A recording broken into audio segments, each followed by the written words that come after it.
Good, happy Saturday morning, October 3rd, 2020. I'm Riley King, and welcome to the Riley King Newscast, right here on the Riley King Network. We have a lot of news to get to this Saturday morning, so let's begin. First up, we begin with breaking news. President Trump being treated for COVID-19 at Walter Reed. He left the White House last night, to go to Walter Reed Medical Center. Here is the latest information to get you updated.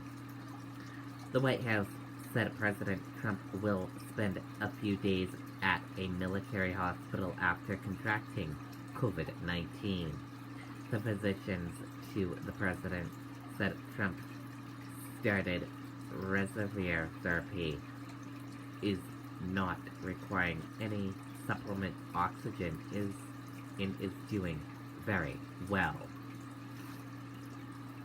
Members of the president's family and cabinet have also been tested. U.S. House Minority Leader Kevin McCarthy said late Friday that Trump talked with him on the phone, was upbeat, and appreciates all the prayers and support from everyone. President Donald Trump is at Walter Reed Medical Center for additional treatment following his COVID-19 diagnoses. He is expected to remain there for a few days, according to the White House. The White House says his visit is a precautionary and that Trump will work from the hospital's presidential suite, which is equipped to allow him to continue his official duties.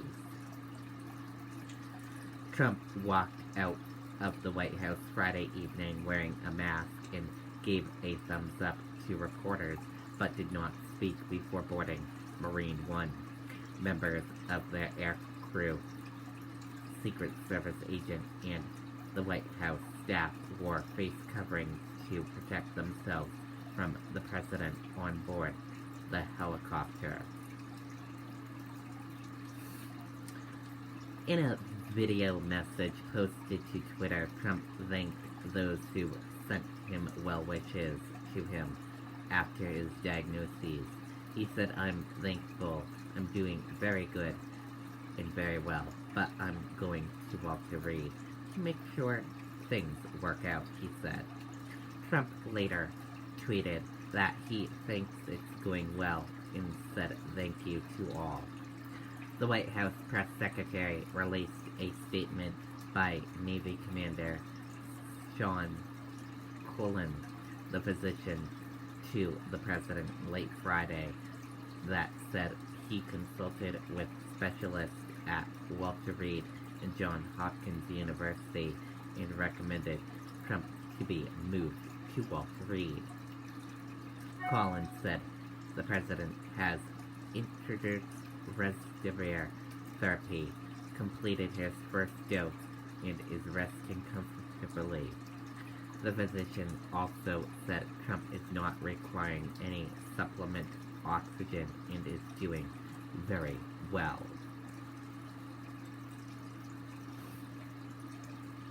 Trump's daughter Ivanka said, "You are a warrior and will beat this." First Lady Melania Trump also tested positive. The president said, and several others in the White House have to prompt concerns that the White House or even Trump himself might have spread the virus further. And we can also tell you the First Lady has a mild cough and headache and remained at the White House with her family, including Trump's son, Bion, who lives at the White House, tested negative.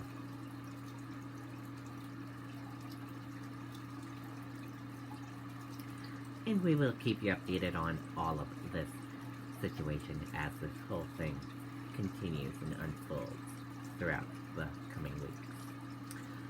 New Hampshire COVID-19 updates. Let's get to that right now. 99 positive cases of COVID-19 reported in New Hampshire as antigen tests added to totals. Friday's figures also include positive cases that had been delayed.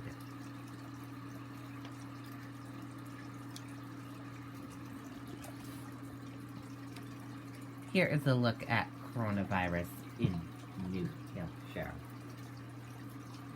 99 new cases. 22 from delayed reporting. 19 from rapid tests, and no new deaths or hospitalizations.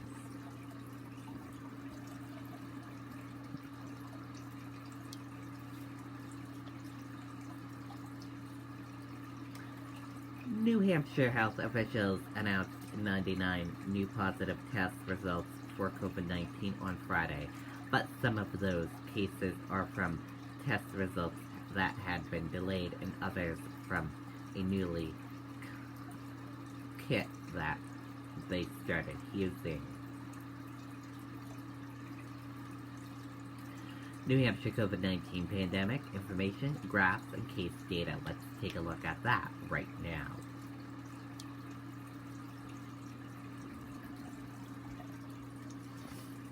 And here is a look at that information for all of you right now. There are 8,534 number of people in New Hampshire have tested positive for COVID-19.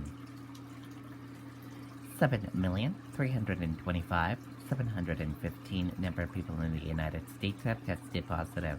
442 number of deaths from COVID-19 in New Hampshire.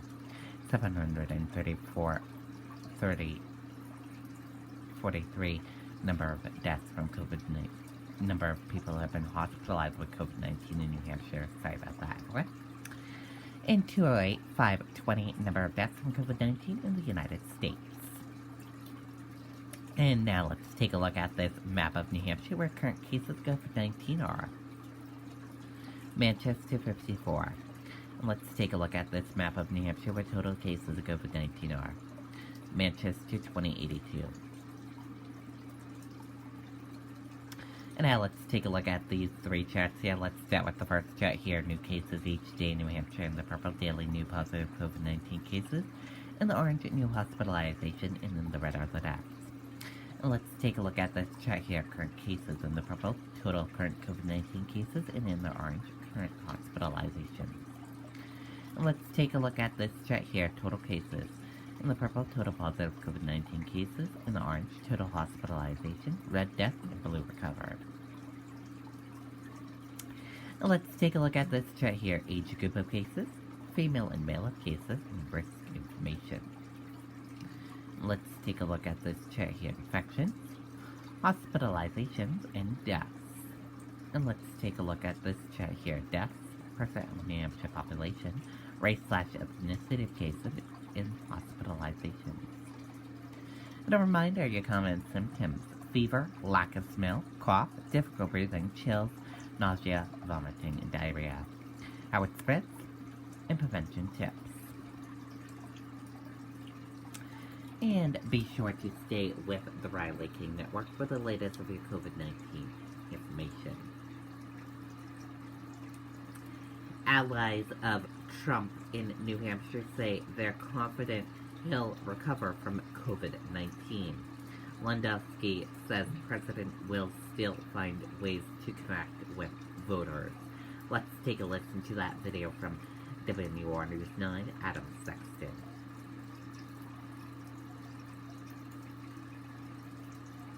The fairs may be canceled, but Mainly Tubs' huge annual fair sale is back and bigger than ever, with hundreds of hot tubs in. The news of COVID-19 positive diagnoses for President Donald Trump and First Lady Melania Trump provided a shocking Friday morning wake-up call for the country and drew reactions of sympathy and support from Trump allies in New Hampshire. I think I can speak for everyone in America and around the world. We want to wish this president and his wife a speedy recovery. He's a fighter.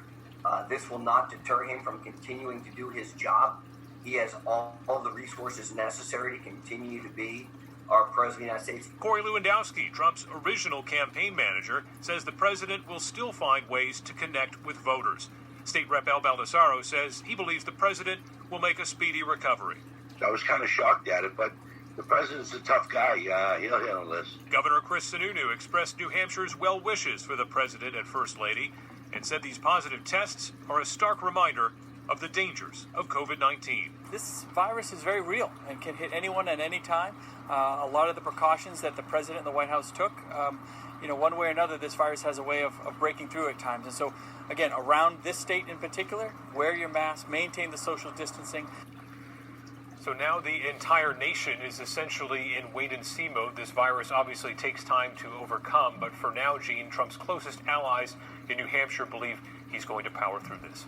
And Adam, was Corey Lewandowski in close contact with President Trump at all over the last few days? He actually was, Gene. He flew on Air Force One with President Trump to Duluth, Minnesota for a rally on Wednesday. He was in close proximity to the president, and he told us today he was planning to get a COVID-19 test at some point today. Reporting live in the newsroom, Adam Sexton, WMUR News 9. Okay, and there you go on that video and that report. And that does it for this morning edition of the Riley King Newscast, right here on the Riley King Network. Thank you for joining us for this morning edition. Have a great rest of your Saturday morning. See you back here later on today for another newscast. I'll have a news report coming up in a little bit. Good night, goodbye, and see you later on today.